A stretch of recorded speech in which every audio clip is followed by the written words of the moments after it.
اور جب سورج نکلے تو تم دیکھو کہ دھوپ ان کے غار سے داہنی طرف سمٹ جائے، اور جب غروب ہو تو ان سے بائیں طرف کترا جائے، اور وہ اس غار کے کشادہ حصے میں تھے۔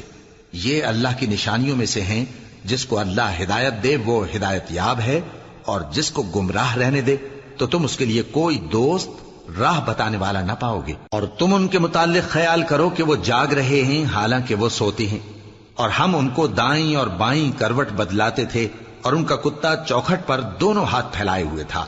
اگر تم ان کو جھانک کر دیکھتے تو پیٹ پھیر کر بھاگ جاتے اور ان سے دہشت میں آ جاتے۔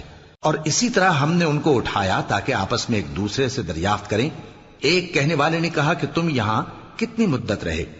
انہوں نے کہا کہ 1 دن یا اس سے بھی کم۔